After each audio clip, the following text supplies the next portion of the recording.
O Fórum de hoje vai falar sobre a nova Lei de Coleção de Arte. O Decreto 8.124 de 2013 veio com a função de regulamentar a Lei 11.904. Menciona que os bens que estão em museus públicos ou privados e coleções particulares agora são públicos. A finalidade é a preservação do patrimônio cultural. O decreto coloca para o setor uma série de ações e procedimentos que devem ser seguidos e confere ao IBRAM a responsabilidade de fiscalização, que terá um caráter pedagógico e orientador. Para falar sobre esse assunto, eu recebo aqui no estúdio o presidente do IBRAM, Ângelo Osvaldo, e o artista plástico Newton Schäufler. Mas antes de começarmos essa nossa conversa, vamos assistir uma reportagem produzida pela TV Justiça. Cores e formatos que enchem os olhos. São 605 peças no Museu Nacional de Brasília. Artistas daqui e de todo o país contribuem com o acervo. Um prato cheio para quem respira cultura. São quadros, esculturas e peças multimídias. Tudo climatizado e conservado para receber os visitantes. Nem dá para imaginar que quando o local foi inaugurado, 7 anos atrás, não contava com uma peça sequer. Essa quantidade ela não estacionou, nem a gente imagina que vai diminuir. A gente está sempre recebendo novas obras. O mercado é lucrativo e tem ganhado expressão em todo o mundo. O último levantamento aponta que em 2012 as vendas de obras de arte alcançaram mais de R$1 bilhão. Mas agora todas as obras de arte vão passar por um processo rigoroso no IBRAM para serem vendidas, emprestadas, movimentadas e até mesmo restauradas. A medida foi recém-assinada em um decreto que regulamentou a Lei 11.904. É uma forma de preservar o patrimônio cultural do Brasil em outras nações. Mas muitos colecionadores não gostaram nada da mudança. Este advogado especialista em direito autoral conta que vários artigos do decreto têm causado polêmica, mesmo com a tentativa de se adequar a alguns pontos da legislação internacional. Para poder vender, alienar essa obra, eu vou ter que primeiro dar direito de preferência para o IBRAM, ou para os museus associados ao IBRAM. Um outro problema vai ser, se eu quisesse tirar essa obra de arte do país, eu não vou poder fazer. E aí esse meu direito sobre aquele exemplar vai ser restringido. Pode ser que as pessoas prefiram não declarar que possuem obras intelectuais passíveis dessa declaração de interesse público. Muito bem, eu gostaria de agradecer imensamente a presença dos senhores aqui. De começar com o senhor Ângelo, o que provocou a necessidade desse tipo de regulamentação? A expansão dos museus. Hoje nós vivemos um momento intenso, rico, de atividades museológicas no país inteiro. O campo museal, como se diz, ele ganhou uma nova dimensão, uma nova expressão na vida sociocultural brasileira.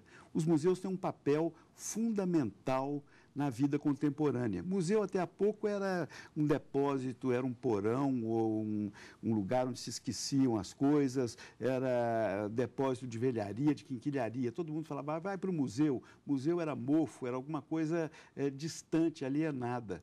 Era um arquivo de memória não muito interessante para a nossa vida cotidiana. Agora não, o museu é visto como um centro de educação, função educativa do museu. O museu é um instrumento de inclusão social. A função social do museu, o Museu da Maré, no Rio de Janeiro, foi o que mais atraiu a atenção de centenas de profissionais de museus do mundo inteiro que vieram ao Brasil para o Congresso Internacional do ICOM, que é o Conselho Internacional de Museus, em agosto. Então, o museu, os pontos de memória, tudo que diz respeito à memória, à constituição da memória brasileira é muito importante e merecia uma legislação específica, um campo próprio com o IBRAM, o Instituto Brasileiro de Museus, criado há cerca de 5 anos por uma lei que foi sancionada pelo presidente Lula, e agora a regulamentação de outra lei também de janeiro de 2009, a lei que criou o Estatuto de Museus, que foi regulamentada pela presidenta Dilma Rousseff. Com esse regulamento, nós temos vários detalhes, vários pormenores do Estatuto de Museus que podem ser amplamente praticados.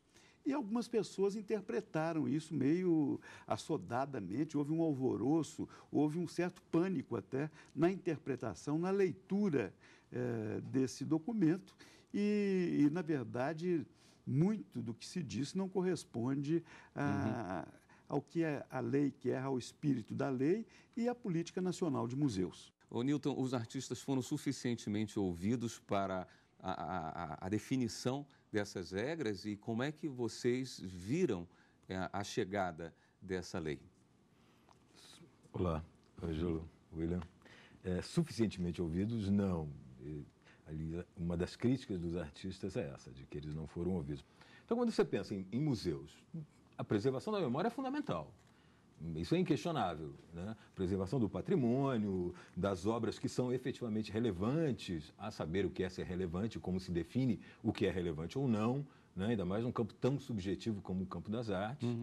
O maior susto, na verdade, e aí nem é tanto como artista, acho que é o susto que o cidadão tem e que se manifesta como uma dúvida o Estado tem condições de atuar devidamente, com essa lei nas mãos.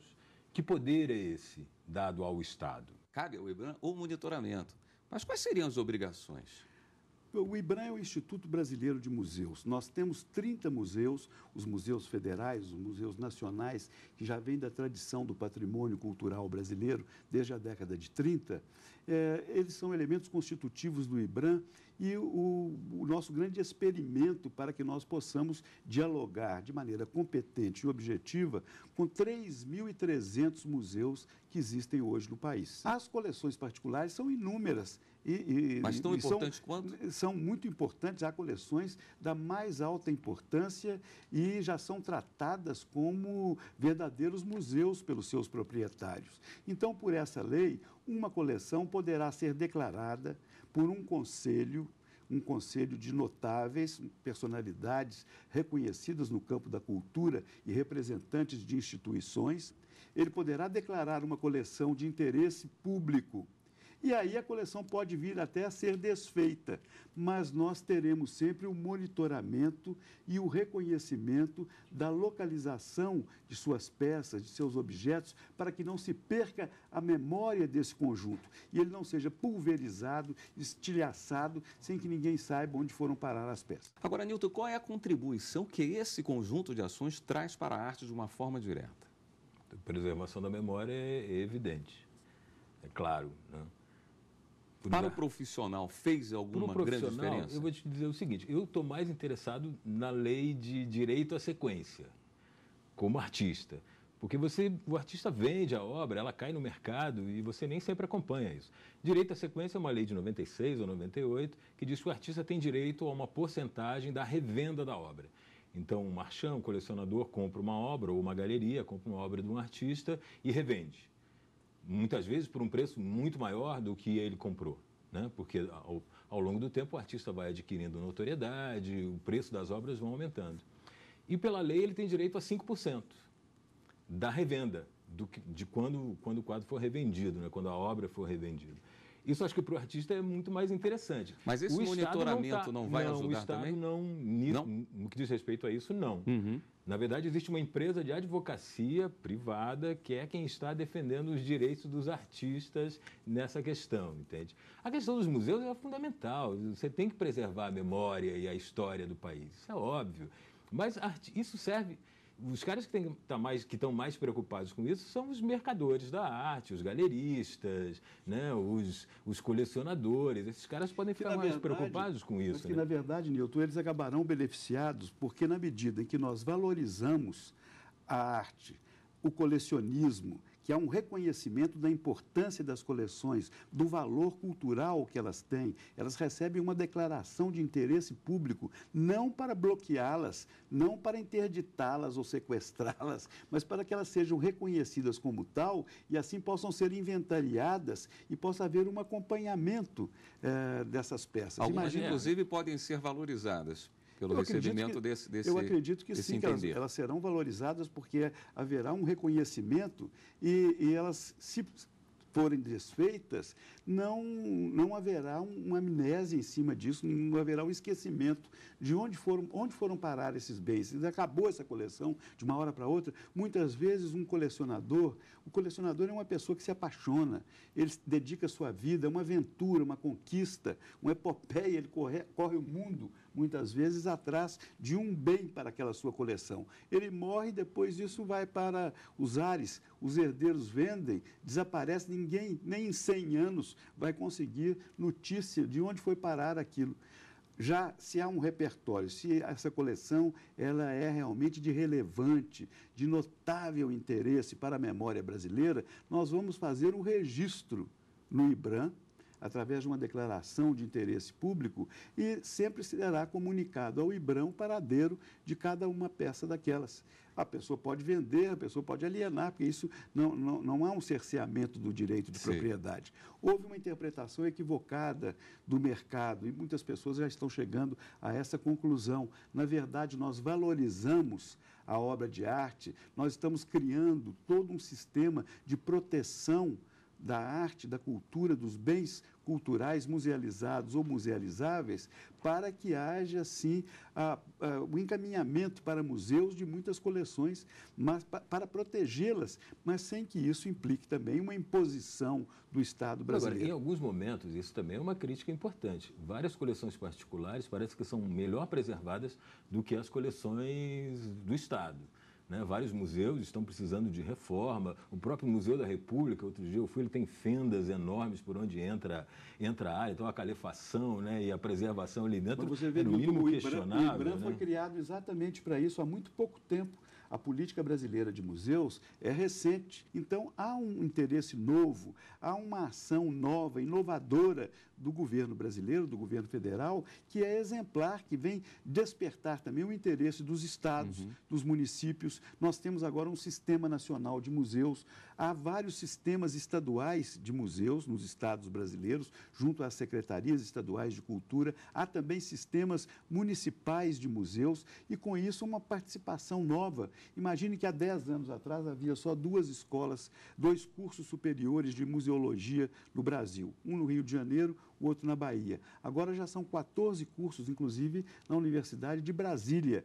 E é importante que a formação dos profissionais de museologia venha enriquecer esse campo de trabalho e mostrar que nós estamos no caminho certo. Doutor Ângelo, eu vou para um rápido intervalo. Na volta eu vou trazer algumas questões que devem estar mexendo com a cabeça das pessoas que trabalham no mercado. Questão de compra e venda. Voltamos em instantes com o programa Fórum. Só um minuto.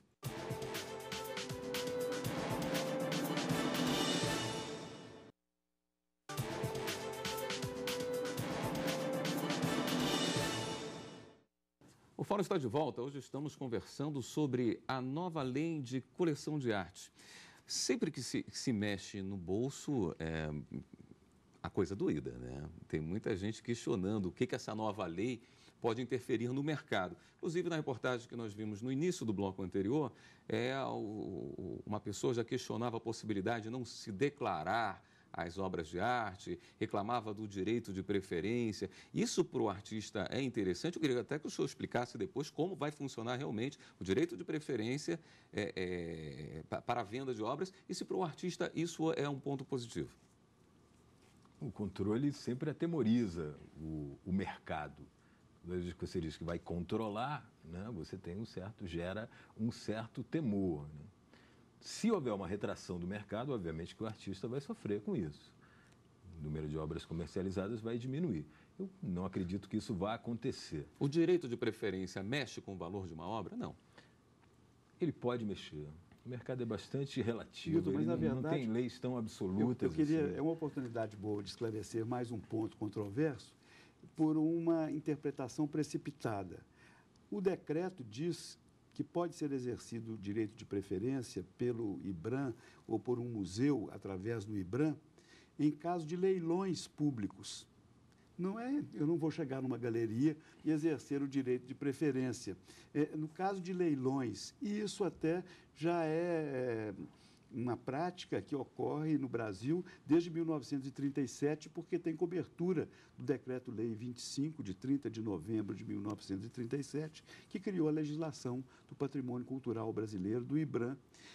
Quando vai uma obra a leilão, ela é de grande importância para o acervo nacional, reconhecidamente importante, o IBRAM ou o IFAM podem pedir preferência e tem que levantar os recursos recursos suficientes para fazer essa aquisição e ter um entendimento com o leiloeiro e com o proprietário da peça. O senhor acredita não que é uma desapropriação também, não. É uma compra preferencial que o Estado vai exercer em nome da memória cultural do país. Mas o senhor acredita que, de qualquer forma, nesse primeiro momento, muitas pessoas deixem de registrar as suas obras com medo de como o mercado vai funcionar, até essa lei tranquilizá-los? Essa é uma questão que o registro dessas peças particulares está muito mais ligado à questão da Receita Federal do que propriamente à questão cultural, ao Ministério da Cultura, ao IBRAM ou ao IFAM. As pessoas que dispõem de obras de arte, que possuem, são proprietárias de obras de arte, que têm um valor expressivo, ou que mereçam ser declaradas, elas têm que fazer essa declaração até um determinado limite. Eu acho que nem é necessário fazer a declaração, mas é importante que as pessoas declarem, porque são bens importantes. Se elas estão valorizando e valorando essas obras no campo do mercado, se elas pensam em venda, se elas pensam em alienação, estão com medo disso, mais uma razão para elas declararem e resguardarem também o seu patrimônio econômico, além de patrimônio cultural. A nossa lei não tem nada com isso, nem interfere, nem obriga ninguém a declarar. É claro que, se recair sobre uma determinada coleção a declaração de interesse público, ela se torna, de uma certa forma, de conhecimento público. E aí talvez as pessoas tenham um certo receio da declaração de renda e não da declaração de interesse público com vistas à musealização daquela peça, ou seja, do seu referenciamento, da sua salvaguarda pelo IBRAM. O que nós pretendemos é defender o conhecimento dos bens culturais brasileiros por um referenciamento, uma inventariação, tal como diz a Constituição brasileira. A nossa Constituição, ela tem um artigo dedicado à cultura, como as constituições anteriores, mas ela trouxe, em 5 de outubro de 88, há 25 anos atrás, uma inovação que me parece muito rara no mundo. Tem, além do artigo sobre a cultura, um artigo específico sobre patrimônio, dizendo que cabe não só ao Estado, mas a cada cidadão e à sociedade como um todo, a proteção do patrimônio cultural, por tombamento, por inventariação, por catalogação. A Constituição desce até esses detalhes de usar todos esses termos para dizer quais são as providências que devam ser tomadas para a proteção do patrimônio museológico e do patrimônio cultural do país. Mas, Ângelo, você tem que admitir que existe uma coisa é a letra da lei e uma outra coisa é a interpretação e a execução dessa lei, né? Entre essas coisas há uma diferença bastante grande. E cada setor, cada instituição da sociedade acaba interpretando a legislação de uma forma absolutamente particular. Você tem guetos dentro da sociedade que têm a sua própria lei. Os cartórios, por exemplo, têm uma lei específica, que eles mesmos fazem e eles mesmos interpretam. Então, diante de um Estado como esse, onde cada setor interpreta a lei, e cada governo que muda interpreta a lei de uma outra maneira, eu acho que o temor ele é, até certo ponto, justificável. Muitas vezes, esses conjuntos de regras são baseadas em exemplos que deram certo em outros países. Existe algum local onde o senhor acha que é mais interessante essa proteção ao patrimônio artístico de um país? Vários países europeus, Estados Unidos. Nós, nos Estados Unidos, a legislação é diferente para cada estado, mas esse tipo de acompanhamento existe. O Nilton está colocando bem. O problema não é esse. O problema, eu acho que há um receio com relação... Do que vai ser feito com a lei. Do que vai ser feito com a lei, um receio de intervenção na propriedade privada. Isso está ficando muito claro que não vai haver. A lei visa proteger um patrimônio cultural do país, muitas vezes em mãos de proprietários particulares. Eles devem saber que eles possuem algo que é importante, que é precioso para o país. Isso só valoriza o bem que eles têm. Do ponto de vista valoriza do artista, até financeiramente. E para o artista que está em franca produção hoje, ele não vai ser atingido diretamente por... Mas mesmo aquele que morreu, por exemplo, historicamente é interessante. Se você vai produzir um catálogo raisonné, por exemplo, com toda a obra do artista, é extremamente interessante se você tem todas as obras já catalogadas e você sabe onde elas estão. Né? Isso, obviamente, a lei traz coisas extremamente positivas. Né? Só a determinação do João Cândido Portinari, o filho de Cândido Portinari, é que conseguiu produzir o catálogo raisonné, ou seja, o catálogo exaustivo da produção. Do Iberê Camargo está sendo feito o centenário dele, 2014, o centenário de Iberê Camargo, haverá uma grande projeção da obra dele no país e no exterior. Mas do Guinhar, por exemplo, que é um grande artista, um dos maiores artistas do século XX, nós não temos ainda o catálogo raisonné, porque é muito difícil. Tudo que contribui para o levantamento das referências da produção artística, do patrimônio museológico, do patrimônio cultural brasileiro, tudo isso é importante e valorizando a obra, ela se valoriza no mercado também. O mercado brasileiro ganhou agora uma dimensão internacional e o Estado só aparece agora porque nós estamos, o governo brasileiro me parece que está até adiantado.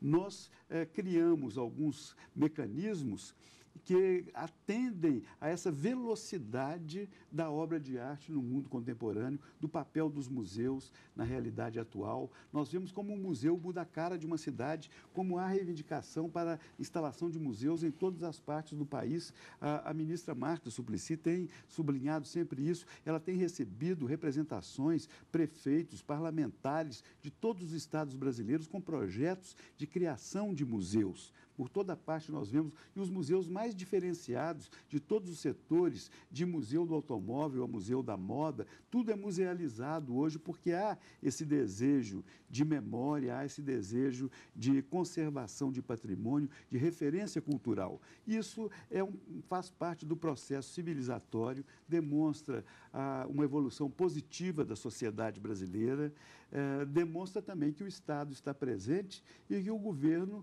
atento tem uma política brasileira de museus que corresponde àquilo que os nossos museus querem. Nós vamos também atender ao mercado para que ele continue a se desenvolver e quanto mais o mercado se expandir, será bom não só para os artistas, mas para a própria economia brasileira, porque o mercado é gerador de emprego e renda, o mercado de arte. A reportagem era questionado a possibilidade ou não de sair com a sua obra de arte depois de ser catalogada pelo IBRAM, sair do país. E aí eu pergunto, além disso, quais são os outros direitos dos proprietários, dos colecionadores que vão ser relativizados? Eles vão ser, na verdade, monitorados. É quase que um chip que vai ser colocado naquela obra para a gente saber para onde ela vai. Isso é um perigo. Eu morro de medo, negócio de chip. Por que o controle. Vivemos a sociedade do controle, né? O Big Brother, o grande irmão, toda a informação tem que estar disponível. Se você compra um sanduíche com cartão de crédito, o cara sabe que você pagou. Eu acho que essa história do grande irmão, ela no mínimo tem que ser revista. Eu acho que são coisas diferentes, né? Quando você trata de memória, é uma outra conversa. Eu acho que é interessante você mapear esses lugares. Acho que você não deve interferir na maneira como o mercado vai... Mas existem algumas obras, como, por exemplo, em Minas, de Aleijadinho, algumas obras que estão em igreja e tal, que somem e vão parar na casa de pequenos proprietários, em fazendas. Nesse sentido, não é interessante você saber para onde está indo aquela obra, que é do interesse nacional? Eu não acredito no controle absoluto. Acho que existem algumas coisas que são assim. As estátuas do Aleijadinho em Congonhas do Campo estão se acabando. Não sei o que é que o IBRAM pretende fazer em relação a isso, mas elas estão efetivamente se acabando. Vários colecionadores que nem declaram que têm obras do Aleijadinho, têm escondidinhos em casa e às vezes preservam muito melhor. Eu não acredito tanto nesse controle absoluto, sabe? Nem pelo Estado, nem por nenhuma outra instância. Eu acho que a lei é interessante para você conseguir preservar uma memória de país. Sim. Mas toda vez que você fala em controle exacerbado, eu acho que esse é o medo do mercado. Mas mais por uma questão prática ou filosófica? Por ambas. Eu acho que, na prática, o mercado pode se retrair. E pode ter medo e alguns colecionadores que são quem efetivamente sustentam esse mercado. Claro. E muitos artistas, quer dizer, o mercado de arte em Brasília é sustentado por alguns colecionadores que nem são muitos. Nesse sentido, acho que vem uma questão dos museus que é até mais importante que essa discussão da lei, que é a questão da educação. Por que não se compra arte? Por que as pessoas que podem comprar, nem é tão caro comprar arte? Há um equívoco imaginar que uma obra de arte é caríssima. Nem é. Claro, você vai comprar um Portinari, se você uma Tarsila do Amaral, tudo bem. Mas você tem artistas que estão trabalhando cotidianamente e você compra uma gravura, um desenho por 300, 400, 500 reais, que é o que você gasta numa noitada, ou compra numa camisa para você não usar, ou um sapato que você deixa no seu armário. Então, se há um papel que eu acho que os museus, além da memória, devem, né, desenvolver, é o papel educativo. É uma questão cultural a ser modificada. Modificar, educar as pessoas. Bom, eu queria agradecer imensamente a participação dos senhores, o papo foi excelente. Mas o programa de hoje vai ficando por aqui. Nós conversamos com o presidente do IBRAM, Ângelo Osvaldo, e com o artista plástico Newton Schäufler. Você pode rever esse programa na página da TV Justiça. O endereço é www.tvjustiça.jus.br. E pode também enviar sua sugestão para o programa. O e-mail é fórum@stf.jus.br. Até a próxima semana em mais uma edição do Fórum, onde eu aguardo você.